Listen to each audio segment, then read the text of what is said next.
سمعتها في التلفزة قال لك ملي هاك اللي يقولوا له لوسون تنقب ولا ثم كورون دير والطقس تقلب. C'est quoi le changement climatique? Les changements climatiques sont des modifications durables du climat, causées surtout par les activités humaines. Ils provoquent des sécheresses, des inondations et menacent notre environnement.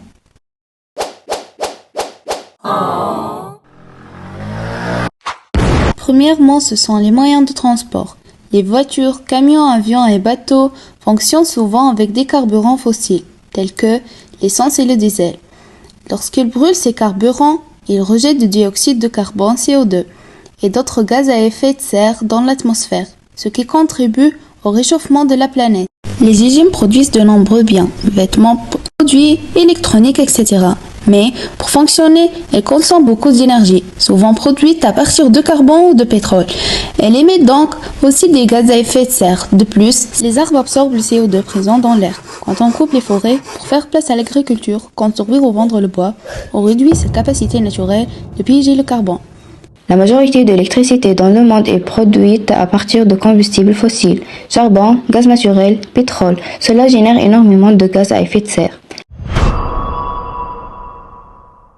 Inondations, sécheresses, ouragans, canicules. Les phénomènes météo violents se multiplient. Avec la fonte des glaces, le niveau des océans monte aussi. Résultat, des fils sur les côtes et des îles entières pourraient bientôt disparaître. L'augmentation de la température moyenne de la Terre accentue l'évaporation de l'eau. Le cycle de l'eau se modifie. Tous ces changements ont aussi des effets sur la santé. Certains insectes, comme le moustique tigre, apparaissent dans des régions où on ne les avait jamais vus.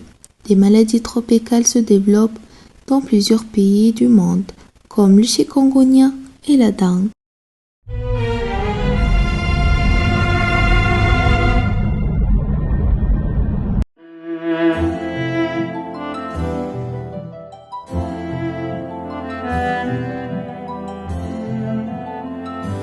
Pour éviter ces mauvais scénarios, chacun de nous peut et doit agir.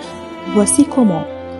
La première chose à faire est de limiter les émissions de gaz et effets de serre. Pour cela, on doit réduire la protection et la consommation des énergies fossiles. Il faut continuer à développer les énergies renouvelables, comme le solaire, les éoliens, l'hydraulique, la géothermie et la biocarbure. Aussi, lutter contre la déforestation tropicale, encourager la construction du bâtiment bioclimatique très économe en énergie. On n'oublie pas de privilégier les transports en commun et les transports partagés. Limiter tous les gaspillages quotidiens aux énergies, déchets ménagers et industriels. Enfin, nous devons nous adapter à la hausse de la température et à la modification du climat. On peut remplacer certaines cultures qui demandent beaucoup d'eau par d'autres mieux adaptées au climat. Alors, chacun de nous a donc un rôle à jouer. Par nos actions individuelles et collectives, nous pouvons adapter nos sociétés contre le changement climatique.